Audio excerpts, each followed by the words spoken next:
Hello and welcome to the Reviews Brothers, where we are going through the complete A to Z of PS2 Hidden Gems. We've made it all the way to the rather queer letter Q, which as you can imagine didn't have a whole lot of games for it. So I will put the disclaimer here. I have had to include all of the games that I could find starting with Q, and they're not all great. And on top of that, I've thrown in a few that have a Q somewhere in the title. It's a mixed bag, but beggars can't be choosers. Anyway, with that said, how about I shut up and we take a look at some games. Here is Quake III Revolution. This is a watered down console port of the PC game that is all about tournament killing. There is a forgettable story here where an interdimensional being created the Arena Eternal, which plays host to a number of tournaments and death matches where beings from various dimensions fight to the death with a bunch of weapons in a different few game modes. Sometimes on your own, sometimes in a team. And that's basically the story, and you want to climb the ranks and survive. You can choose from a few characters, including Doom Guy, and they each have various stats in terms of health, speed, armour and so on, but I just chose Doom Guy because he's Doom Guy. Then you're put into a series of battles. You've got a few game modes. There's Deathmatch, where you and a few other combatants just have to be the first to reach a certain kill limit, usually within a time limit. There's variations of this as well, like having one weapon to use, and an elimination variation where each player only has a certain number of lives before they're eliminated. This is actually probably my favourite mode. Then there's Capture the Flag, where you're in teams and you have to storm the enemy base to get their flag and take it back to your base. Possession, where you have to find a flag and just hold it for the longest amount of time, and, well, that's about it, other than a few variations on those same themes. But it is enough, and the game changes what you're doing enough that it doesn't get stale. You've got a campaign mode where you have to complete a series of battles and games. This is actually really good fun and plays well. I was always an Unreal Tournament kind of guy, so I'm not very familiar with Quake 3, so can't really tell you how it differs. You get a decent selection of weapons. There's the machine gun, shotgun, plasma gun, rocket and grenade launchers, lightning gun, and I'm sure I saw someone fire a BFG, but I never found it myself. The computer opponents put up a good fight and do actually get pretty damn tough in the upper stages. The game is really fast paced and a few of the levels will take a couple of tries to get memorised. My biggest problem is that always on the Capture the Flag levels where I couldn't find my way through the maps. I think some of them could have been designed a bit better. Graphically, it looks good, some nice textures, and I like the designs of the characters. You can ignore some of the dodgy texture work here, that's my dirty emulation and me being too lazy to change the settings. For you, it might not be there. The controls are good, though I did find the aiming to be a little bit twitchy, though you can change the sensitivity, so it's not the end of the world. Overall, this is a really fun tournament shooter. It is mainly designed for multiplayer, though doesn't support any online modes, so it's couch only, but that's fine by me. Even the single player is addictive, and it's one that you'll probably come back to, even just for a few rounds.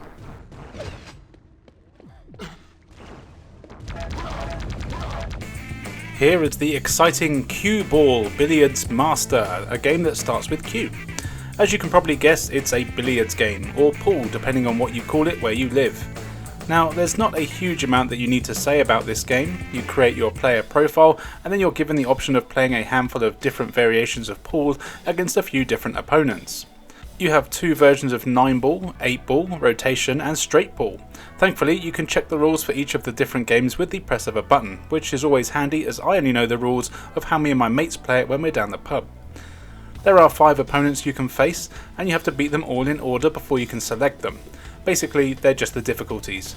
You start with generic douchebag looking man and make your way up to sexy pool lady who probably still won't sleep with you even if you beat her. What's cool is you get what looks like a bingo card that shows all the players and the different game modes, and you get a record of who you've beaten and lost against in which mode. This gives you an incentive to go back and play the various game modes again and again so you can get the perfect card. And actually, playing the pool is pretty fun.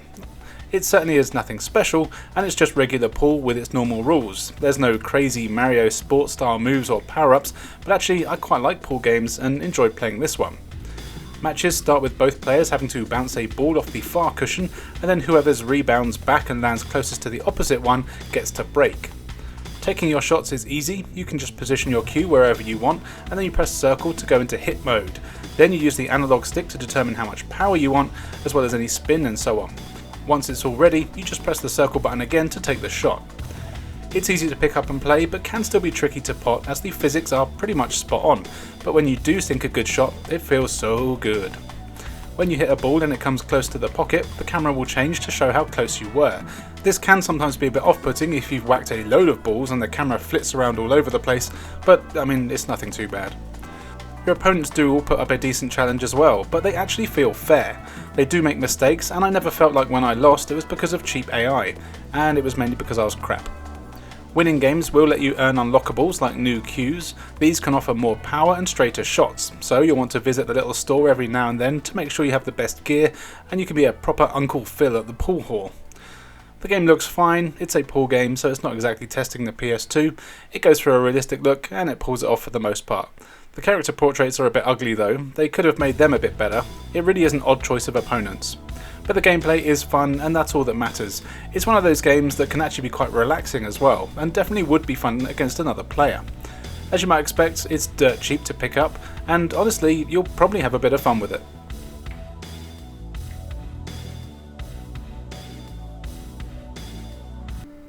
Time for the Quest trilogy now, starting with Quest for Aladdin's Treasure. This is one of the most budget series that I've ever played. Here you play as Aladdin, and wouldn't you know it, some bastard has stolen all of your treasure, so you need to explore the desert, some caves and some temples in order to get it back. This is essentially a puzzle game. You play as Aladdin, and you start off exploring the desert on your magic carpet where you'll find locked temples.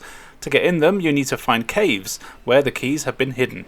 But it's not that easy. Each of the caves is one of those sliding puzzle pictures, which I hate with a passion because I'm stupid and I suck at them. But actually, I didn't have too much trouble with the ones here. You just need to make the pictures and then the key is revealed, allowing you to enter the temple that unlocks.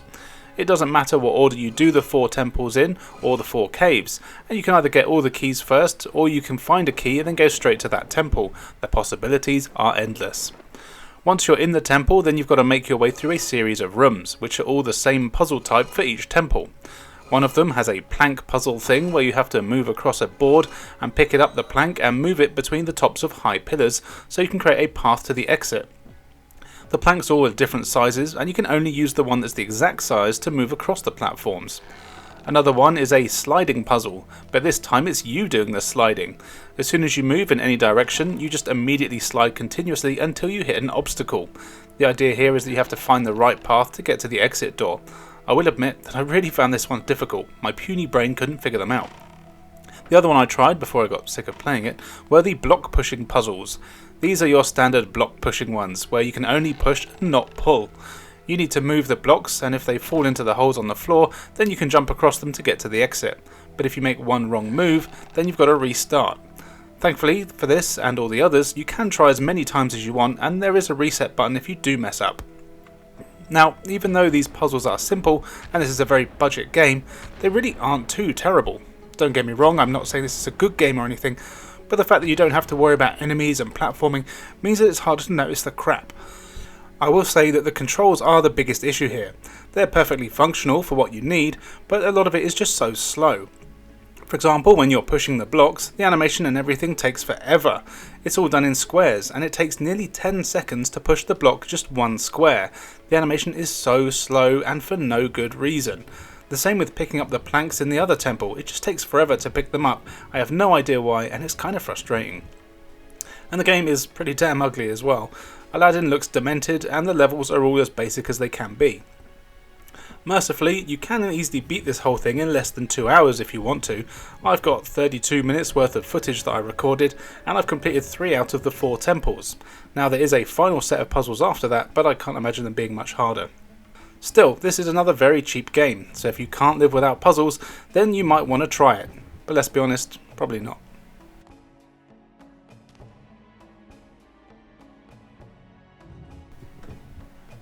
Here is Quest for Sleeping Beauty, the second in the Quest series. Here you choose to play as either Prince Charming or who I assume is Sleeping Beauty, but she seems pretty awake to me. The story is that you got bored and decided to go into the forest despite being told that the forest is a dangerous maze filled with creatures. You get lost and you need to get out, and yep, that's the story. It doesn't matter which character you choose, they both play the same, but you can actually play this game in 2-player co-op if you want to and you hate your friends. Again, this is a very simple game. Every level is a maze filled with monsters and you need to escape. But it's not that easy. You'll need to find keys to open doors, These are sometimes just laying around, but often you'll need to collect all the coins in a level. This makes the chest appear and you'll get the key. Sometimes you have a time limit, sometimes you don't, and the game actually doesn't do a bad job of mixing things up, and I have to say, I kinda had a hard time putting this one down. The mazes here can be quite large, and you'll also find potions in them. There's 3 different ones. You get a red one, a blue one, and a green one. The red potion is a scare potion, and using it will scare away any enemies that are in its radius. Then they'll get a red mist on them, and instead of chasing you, they'll run away from you. The blue one is a freezing potion which does just that, freezes enemies for a short time, sometimes even resetting them to their original start positions. I'm not entirely sure if it's meant to do that or if it was a glitch. And then there's the green potion, which makes you invisible. This lets you run past enemies and they won't give chase, because if they do see you, they are pretty relentless in following you and get faster, making them pretty damn hard to avoid. You get a few lives, and will get more by collecting the coins and racking up points.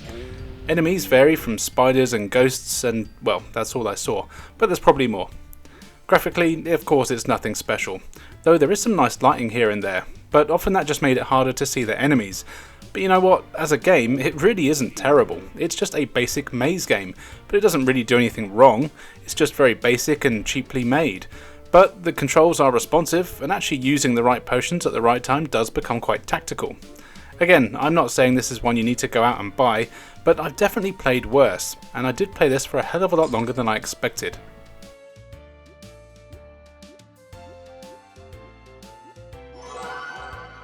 Then there's Quest for the Snow Queen, which turns out is actually called Snow Queen Quest, but hey, that means it's got 2 Qs in it. The story here is that the Snow Queen is being a bitch and making you freeze your tits off, so you've got to go and stop her evil reign and hopefully get some good old vitamin D. Of course, the only way to do this is to navigate a bunch of mazes filled with various things out to stop you, but it's not the same as the Sleeping Beauty one.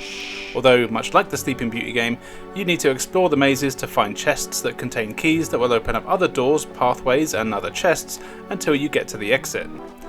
The main mechanic here is that you have a noise meter, and if it gets all the way to the top, then the Snow Queen will wake up, which is apparently a bad thing, though you never get to see what actually happens.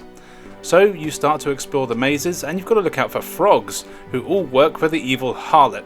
If a frog sees you, they'll start croaking and making loads of noise, so you've got to sneak past them. The thing is, as long as you're sneaking, it doesn't matter if you're in front of them or behind them or to the side of them or anything, they just won't see you, so actually the frogs appear to be blind anyway.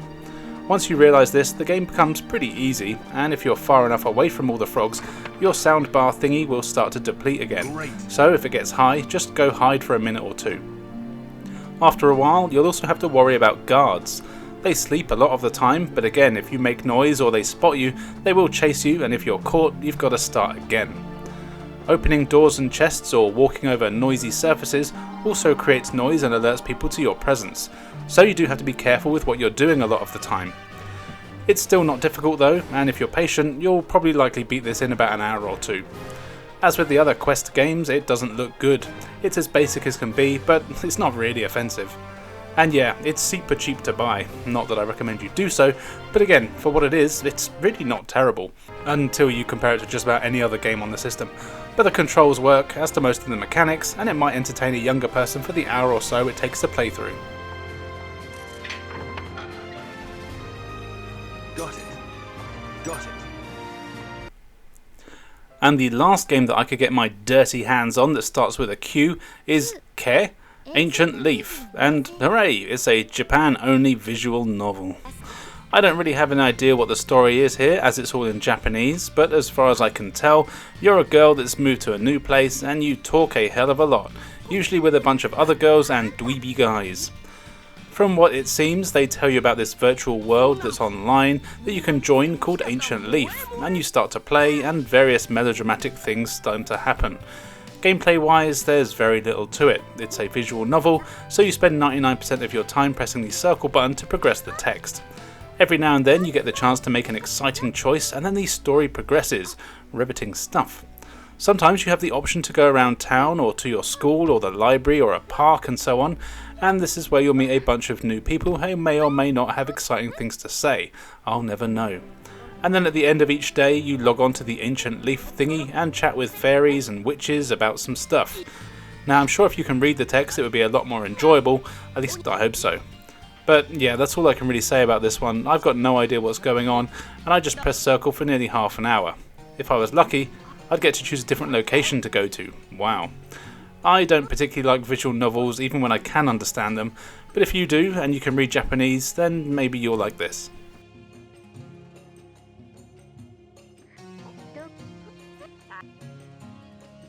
Sticking with Japan for a while, here is Baldr Bullet Equilibrium, which has a Q in it. This is an interesting mech combat game that does also have a hell of a lot of story, and I think maybe even a love interest or dating sim element to it. It also looks like it might be based on anime, but I'm too lazy to check. I don't know for sure what the story is, but all you need to know is that you're part of a team of good guys who have their own mechs, and you need to fight the bad guys that also have mechs. The game is split into a few sections. Firstly, there's the story sections, where you'll go through a hell of a lot of text and story. Now at first I wasn't actually sure if there was any real gameplay. These bits offer a few choices every now and then, though I don't really know what it's all about of course. Eventually you're sent out on a mission in your mech. These sections play in an isometric view and have some cool pre-rendered graphics. You battle a bunch of other mechs with a ton of weapons, and that seems to be the big thing here. The combat isn't simple though. Most of the buttons on the controller are different attacks, and these also differ depending on your distance from your enemies. So if you're up close you'll do a different attack than you would from further away, and also when you're dashing you do different things, but you'll use the same button, and again there's different weapons. So you've got swords, lasers, grenades, rockets, missiles, plasma things and more. The game also encourages you to put together combos, and I really recommend doing the combat tutorial as it's not really obvious how to do a lot of it. It can make the combat feel quite stiff, but you do get used to it. Enemies have similar attacks to you, and thanks to the speed of your mechs and the slow attacks, the battles can be pretty hard at first. You also get a fair bit of story during the fights, and you have to make decisions while you're fighting, which can change what happens, and at times you've even got to decide if your teammates get rescued, or maybe you leave them to die. This is pretty cool, and I think it ties into the dating aspect. Most of the other characters are sexy women, and you've got a screen that shows you how much they like you. At least I think that's what it is. Now there won't be any rude stuff in here, but I'm guessing if you like one of the drawings of a pretend woman more than you like the other drawings of pretend women, you can make her like you more. Though it might just be something to do with how they treat you in missions, I don't know. You can also buy new weapons and things for your mech, which is always good, and you'll eventually be able to put together some pretty cool combos. It all looks decent enough, and the story bits are your standard anime drawings, with the mechs being pre-rendered battles, and it looks fine. And it is kind of fun to play. I really did enjoy the battles, even though I never really knew what I was meant to be doing most of the time. I would actually like to try an English version, but there's way too much text probably for anyone to bother translating it. Oh well, it is still just about playable if you don't read Japanese, so if you have some patience and it looks interesting to you, then give it a go.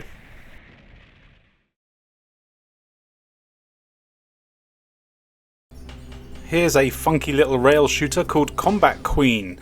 The game follows a crack team of sexy women who are on a mission to kill all the invading alien mutant bug things that are attacking. What I really like about this one is that it's all done with some really cheesy FMV. It's all in Japanese and has a real Power Rangers vibe to it. Every level is on rails and you just control a crosshair, which you'll want to point at enemies and shoot them down, if you can. The enemies are all polygons, but the backgrounds on the levels are FMV, so technically this is one of the most realistic looking games you'll ever play. You've got a laser gun thing, and the enemies can be a real pain in the ass to shoot as they move around pretty damn quickly and your bullets take time to travel, so they won't immediately hit the bugs. You need to try and anticipate where they're going to be a half a second from when you shoot. It can be quite hard to get used to. I assume you can use a light gun, but not entirely sure to be honest.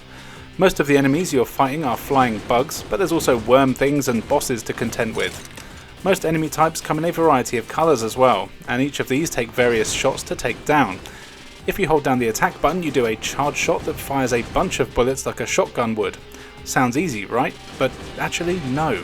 In this game, you have to be careful with your shots, as you have a limited amount of ammo. There's a bar at the top of the screen. It's half pink and half blue. The pink half is your health and the blue half is your ammo. If either runs out, you're pretty screwed. Interestingly, the only way to get your ammo back would be to pause the game at any point, and you can adjust the bar to either give yourself more health or more ammo, but only from what you already have left. So if you're low on ammo but have loads of health, you can slide the bar so it's more in the ammo but less in the health section, Or if you're feeling particularly brave, you could even give yourself loads of ammo but have no health. At the end of each level, you do refill the bar to a point, and the more points that you get at the end of each stage, the more you get back. You also unlock bonus movies by getting certain amounts of points, but it's definitely not easy, and I struggled to get past the 4th or 5th level. I did keep trying though, mainly because I really love the campy FMV here. It's just so bad that it's good, and it's actually quite gory at times as well. But that's all there is to the game. It's an FMV shooter on rails. I've got a feeling it's a game that you'll either love or hate, but if you're like me and you enjoy cheesy B-movie stuff, then this is definitely one to try, and you don't need to know Japanese to get a kick out of it.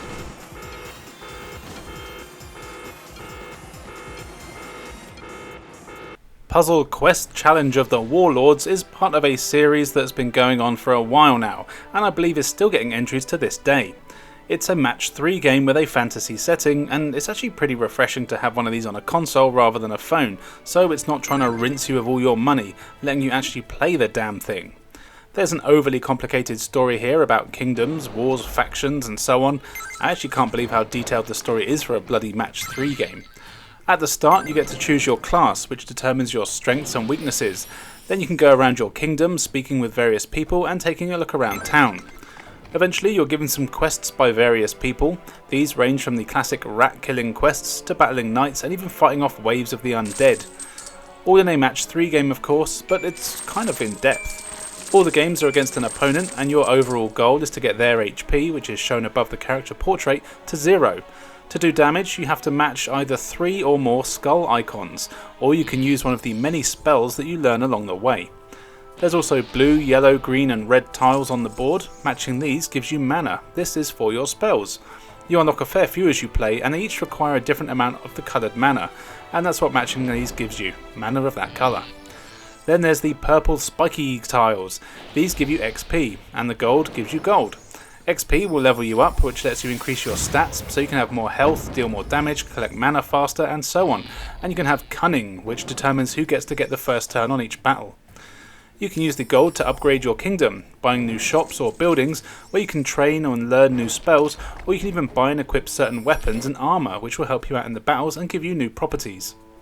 As these skulls are kinda rare, you'll want to use your spells to your advantage. Some restore health, some clear certain tiles, some damage your opponents, and so on. Matching 4 of a kind will let you have an extra turn, and 5 or more creates wild cards, which are essentially multiplier tiles. There is a surprising amount here, but it's never overly complicated, and you do get on-screen hints during the games to help make the right moves. Depending on the quest, if you lose, the story will change, but sometimes it doesn't matter if you lose, usually on the side quests, and you can actually keep any money or XP that you collect even if you do lose. This is a good way to grind so you can buy better equipment and boost your stats before taking on tougher missions. The graphics aren't particularly impressive, but they're definitely not bad. It's a puzzle game and it's on par with most puzzle games, and the controls are simple. You just choose a tile and then move it up, down, left or right. This is another one of those games that is just really addictive, and I actually would recommend checking it out if you like this sort of thing. It's not easy and the AI will kick your ass to begin with. It does feel a bit cheap as well when you clear a load of tiles and then a bunch of skulls come on screen exactly where your opponent needs them and they can use them against you on their turn. But still, do some grinding and you'll be able to handle it.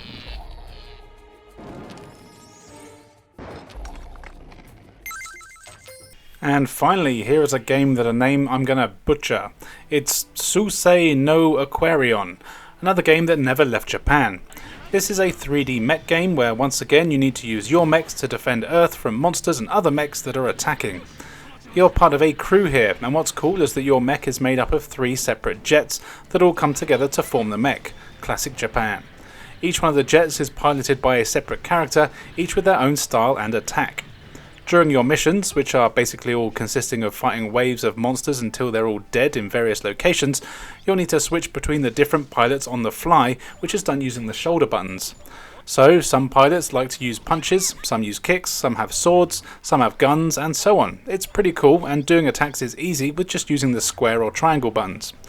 As you complete missions, you'll get more pilots that join the fight, each with their own style, so you'll want to try them all out to see which one suits your style best. And also be sure that you have the right kinds of attacks for the missions. For example, some levels have flying enemies, so you'll want to use fast characters, preferably with ranged attacks. Choose a slow one that can only punch and you might be screwed.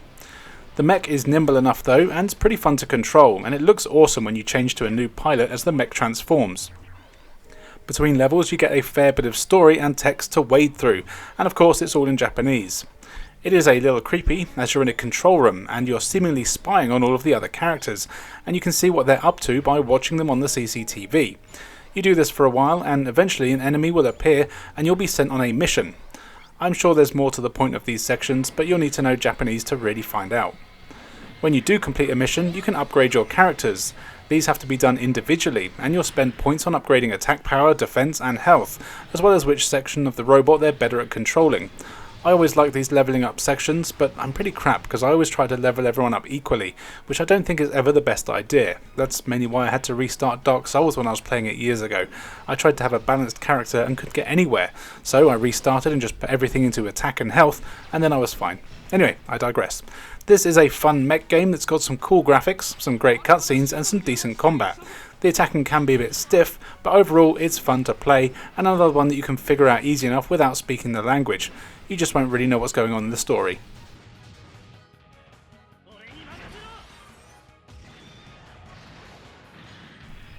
So there you go, 10 games that at least have a Q somewhere in the title for the PS2 that you might not have known about. As always, let me know what other games I could have included. I was going to put Mr. Mosquito in here, but it turns out that's spelt with a K and not a Q, so I'll have to save that for another video. On screen now you can see where you can follow me, so why not do so? There's loads of cool content for everyone to enjoy.